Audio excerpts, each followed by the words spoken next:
One could make a pretty cogent argument that Russia has played a pretty big role in silver's price performance over the past couple of years. We're going to delve into this a little bit because there is some truth to it. Let's talk about it as we explore.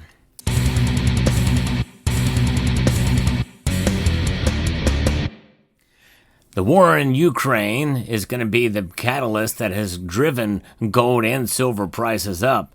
I think that's indisputable to a degree, but there's other factors that have come into play as well, especially this year and even last year with silver's increase.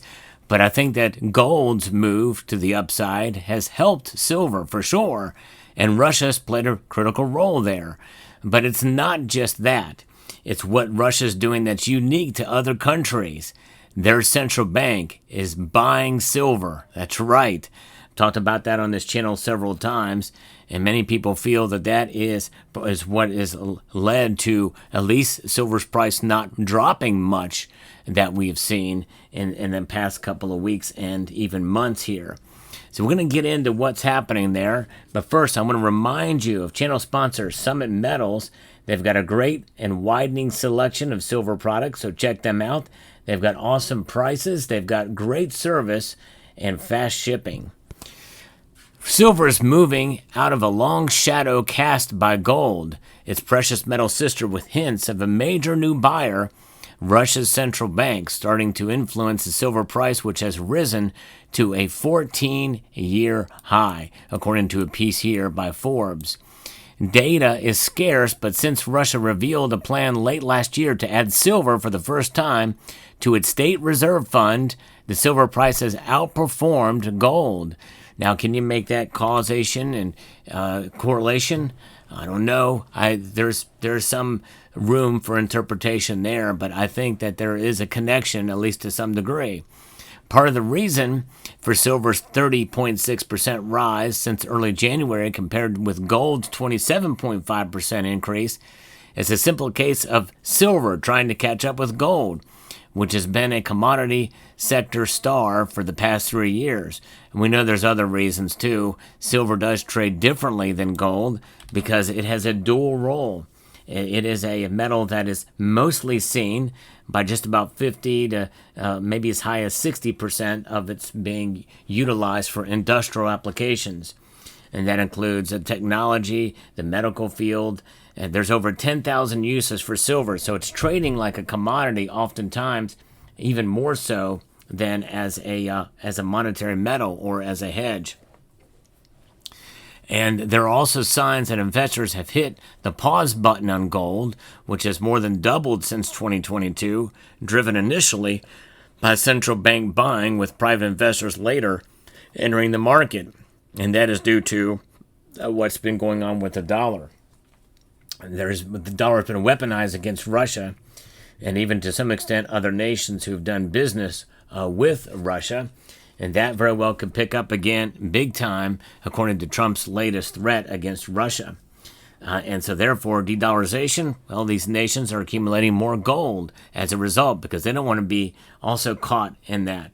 Gold is the ultimate equalizer. It is the monetary equalizer, and other central banks and other nations know this.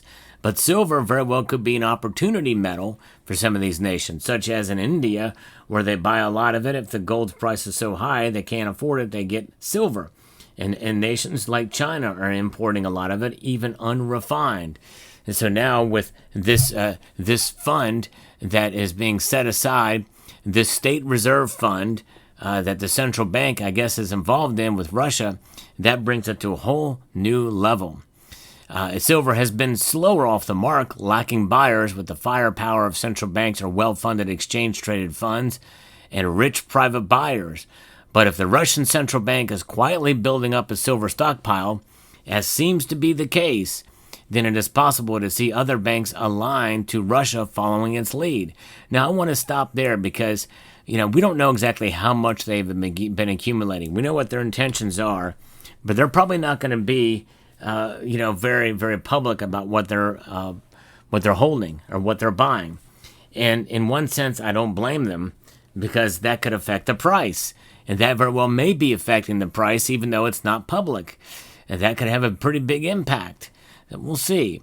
Now, BRICS nations, which is a loose confederation led by Brazil, Russia, India, and China, are seeking to break the stranglehold held by the U.S. dollar on world trade.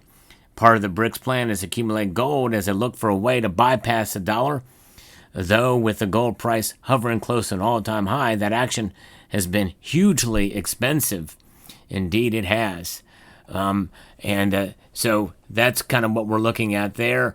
And silver, which has always been seen as an alternative to gold, even to the point of acquiring an unkind nickname for the poor man's gold, which a lot of people hate that nickname, might enable members of the BRICS group to push on with their plan to break free from the dollar and use it like a bimetallic standard.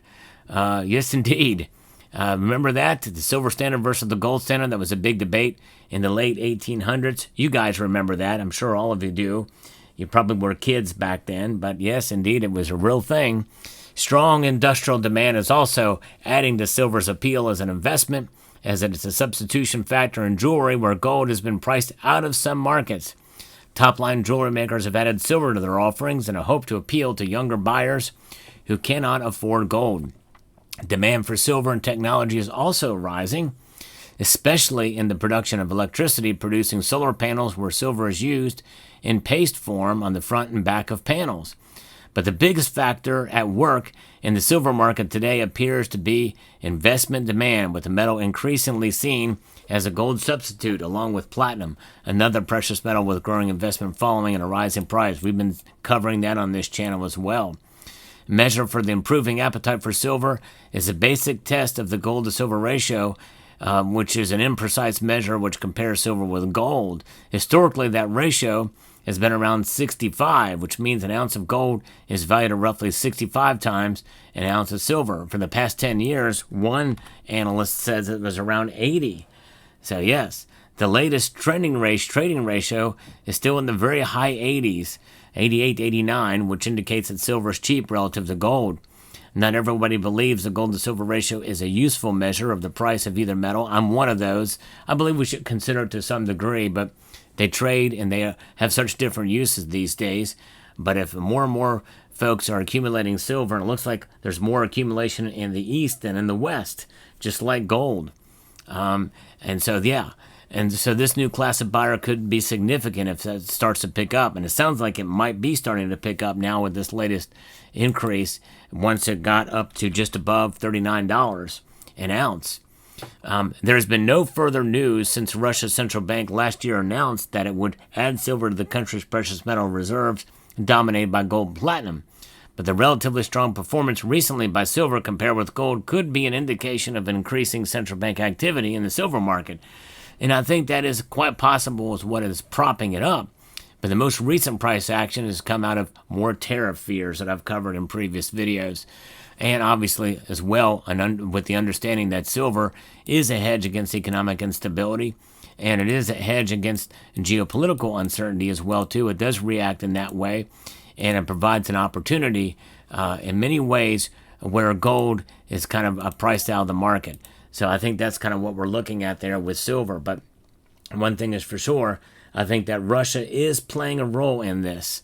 And they are behind it to a degree. I think all of us can probably admit that they're behind it to a degree. But obviously the other fundamentals are also in play big time. We don't want to ignore those. Chief among them being the devaluation of the dollar, by design by the Federal Reserve. Inflation is still here. It's pulled back, and there's some competing numbers there. I don't want to get into a debate about it. We just know that it's here.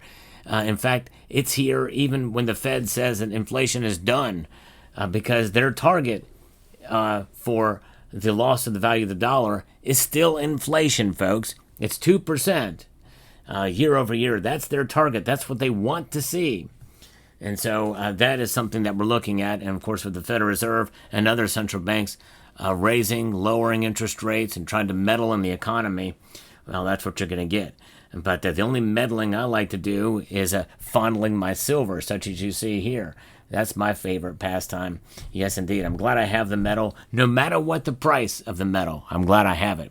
So there you have it, and I hope you found this video informative, insightful, and educational.